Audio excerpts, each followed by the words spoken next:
유행 따라 산다는 말이 있죠. 자동차 시장도 마찬가지인데 유행 따라 차를 구매하는 사례가 정말 많습니다. 이럴 때 흔히 하는 실수가 뭐냐면 내 마음에 완벽하게 들지는 않는데 유행이라는 이유 때문에 내 마음에 드는 줄 알고 착각하고 사는 경우도 있다는 겁니다. 이걸 경제학 용어로는 경로 의존성이라고 부릅니다. 이게 무슨 말이냐면 일정한 제품이나 관행에 익숙해져서 의존하기 시작하면 조금 비효율적이라는 생각이 들어도 이런 것에서 못 벗어나는 걸 뜻합니다. 유행 타는 제품이나 전기차 같은 신기술에 대한 반감을 가진 사람들도 이 용어로 설명이 가능한 거죠. 특히 최근 몇 년까지만 해도 열풍이라 불리던 차가 있었습니다. 이것 때문에 싹 다 단종된다는 차들도 수두룩했고 심지어 어떤 제조사는 앞으로 절대 이 차는 안 만든다는 선언까지 했다가 다시 말을 바꿨습니다. 세단인데요. 왜 갑자기 이런 현상이 생기고 있는 건지 쉽고 빠르게 정리해드리겠습니다.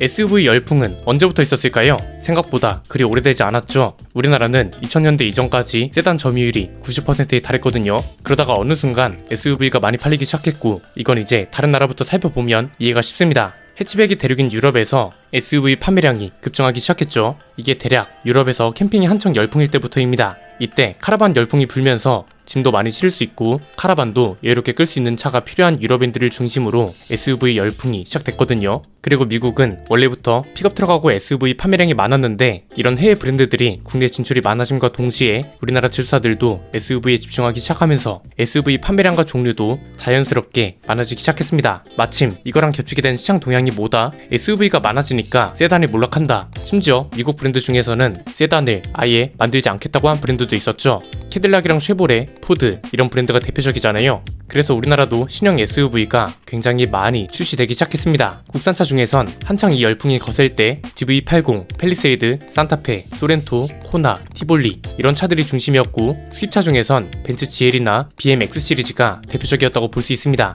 그런데 생각보다 이게 오래 못 갔다고 해야 할까요? 한창 산타페가 우리나라에서 가장 많이 팔릴 때가 있었잖아요. 그런데 어느 순간 그랜저한테 자리를 넘겨주기 시작하더니 지금은 그랜저가 압도적인 1위를 차지하고 있습니다. 심지어 SUV가 기하급수적으로 늘어나면서 세단은 사라지는 추세고 이러니까 오히려 세단을 그리워하는 사람들도 늘어나기 시작했습니다. 그래서 그런 건지는 몰라도 최근에는 오히려 세단이 많이 출시되고 있는 것 같지 않나요? 왜 갑자기 또 다른 유행이 시작되고 있는 걸까요? 정리해보면 이렇습니다. 크게 세 가지입니다. 첫 번째는 우리나라는 기본적으로 세단을 포기할 수 없는 시장이라는 겁니다. 그냥 판매량을 쭉 보면 답이 나옵니다. 이게 국산차 판매량 순위를 나타낸 건데 SUV라고 압도적이라고 말하기가 참 애매하죠. SUV가 1등을 하고 있는 것도 아니고 그렇다고 나머지 순위를 싹쓸이하고 있는 것도 아닙니다. 전체 판매량에서 그랜저가 굉장히 압도적인 1위를 차지하고 있습니다. 브랜드별로 봐도 마찬가지입니다. 원래부터 세단이 잘 팔리던 브랜드들은 세단 판매량이 굉장히 압도적입니다. 방금 전에 보셨던 것처럼 현대차는 그랜저 판매량이 넘사벽 수준이고 제네시스도 보면 G80 판매량이 GV80 판매량보다 2배나 많을 정도입니다. BM도 보면 5시리즈 판매량이 X4보다 3.5배나 많고요.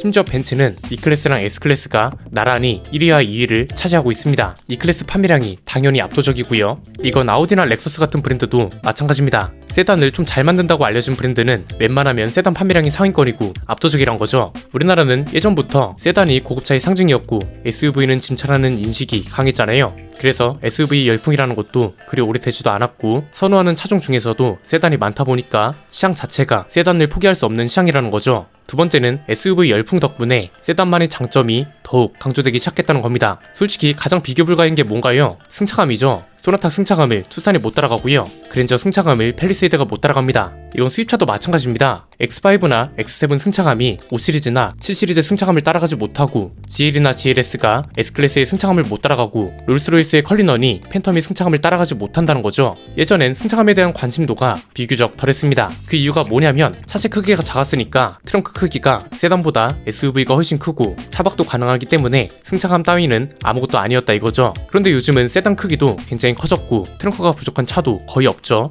이러니까 SUV의 수많은 장점들을 세단이 커버하기 시작하고 SUV의 장점은 넓은 시야와 짐을 싣고 내리기 편하다는 것 정도만 남게 되는 거죠. 우리나라는 앞에서 말씀드렸던 것처럼 수입차 시장이 커지면서 SUV 시장도 확대된 케이스라고 볼 수 있습니다. 원래부터 세단에 익숙해져 있는 소비자들이기 때문에 어떻게 보면 다시 원래의 것으로 돌아가고 있다고 볼 수 있는 겁니다. 그리고 무엇보다 중요한 게 선택지와 가격입니다. 예전부터 유명했죠. 동급 세단대랑 SUV가 있으면 SUV 가격이 더 비쌉니다. 프로모션 이것저것 해서 5 시리즈는 6천만원대로도 충분히 사지만 X5는 거의 1억원 가까이 줘야 하는 것도 비슷한 맥락인 겁니다. 선택지도 이제는 방향성이 바뀌고 있습니다. 얼마 전까지만 해도 지주사들이 SUV에만 집중하는 느낌이 없지 않았습니다. 그런데 요즘은 그렇지 않죠. 소나타도 보면 디자인이 바뀌면서 평가가 좋아지기 시작했고 BM도 5 시리즈 풀체인지가 나오니까 반응이 어마어마하잖아요. 심지어 세단을 만들지 않겠다고 선언했던 쉐보레도 태세 전환을 했습니다. 말리부는 후속 모델이 없고 이 빈자리를 SUV가 대신할 거라고 했는데 최근에 어떤 소식이 나왔나요? 신형 전기 세단이 말리부 후속 모델로 나온다고 하죠. 물론 이 결정을 처음에 왜 했는지는 충분히 이해할 수 있습니다. 미국은 원래 픽업트럭하고 SUV 점유율이 많았으니까요. 그런데 한국을 비롯한 아시아 시장, 글로벌 시장에서 세단의 인기가 꽤 높은 상황이고 글로벌 시장을 공략하려면 잘 팔리는 세단은 무조건 남겨둬야 한다고 판단한 게 아닌가 싶습니다. 세단이 주는 상징적인 의미도 분명 있잖아요. 고급 브랜드 치고 세단이 없는 브랜드가 없고 프리미엄 브랜드는 승차감이라는 무기를 버릴 수 없기 때문에 세단이 멸종되거나 하는 일은 거의 없지 않을까요? 세 번째는 이게 이제 응용 버전으로 바뀌어가기 시작했다는 겁니다. 원래 세단인데 판매량이 애매한 차였다거나 아니면 SUV 시장에서 경쟁력이 없었던 차들이 이제는 어떤 형태로 출시되고 있나요? 지상고가 높은 세단 형태, 요즘 흔히 말하는 크로스오버 모델로 재탄생하기 시작했죠. 세단이 상징이었던 토요타 크라운은 이제 글로벌 시장에서 세단을 없애고 아예 크로스오버 모델로 팔리기 시작했고 푸조 408도 SUV가 아니라 크로스오버 모델로 나온 차입니다. 요즘 가장 핫한 트랙스도 알고 보면 소형 SUV가 아닙니다. 이름에서도 알 수 있듯 크로스오버 모델이고 한국 GM도 트랙스를 SUV로 분류하지 않고 있습니다. 세단을 기본으로 하면서 SUV처럼 지상고도 높고 짐칸도 개방되어 있는 형태인데 외관하고 다르게 인기가 많은 이유는 뭐다? 세단 같기도 하면서 SUV 같기도 하니까 세단을 원하거나 SUV를 원하는 양쪽을 모두 잡아갈 수 있게 돼서 그런 거죠. 사실 크로스오버라는 개념 자체가 생소할 때 볼보 S60 크로스 컨트롤 같은 차들만 있을 때는 이런 차가 있는지 없는지 아는 사람들도 거의 없었고요. 디자인부터 별로였습니다. 약간 포터 사륜고동 모델처럼 너무 붕 떠있는 느낌이라 이질감이 심했단 말이죠. 그런데 요즘은 디자인까지 예쁘게 나오잖아요. 이러니까 세단의 장점인 승차감과 안정적인 움직임도 잡고 SUV의 장점인 높은 시야와 지상고도 갖추고 여기에 짐을 싣고 내리기 편리한 높이도 필수입니다. 이제는 디자인도 외관과 다르게 호불호가 갈리지 않는 예쁜 디자인으로 나오고 있다는 것도 굉장히 큰 것 같습니다. 그래서 요즘은 세단을 원래부터 잘 만들고 잘 팔던 브랜드는 세단에도 집중하고 있고 세단 판매량이 잘 안 나왔던 브랜드는 아예 크로스오버 개념으로 신차를 출시하는 거죠. 이걸로 부진하지만 아까웠던 모델을 다시 부활시키기도 하고요. 저도 개인적으로 SUV보다는 세단을 선호하는 입장이라 이런 새로운 트렌드는 환영입니다. 너무 한 차종으로만 인기가 치우치고 제조사도 너무 한쪽으로만 차종을 출시한다면 소비자 입장에서 선택지가 너무 재미없지 않겠어요? 여러분 생각은 어떠신가요? 오늘 내용은 여기까지입니다. 내용이 유익하셨다면 구독과 좋아요 알림 설정 부탁드립니다. 지금까지 저는 안피디였습니다. 감사합니다.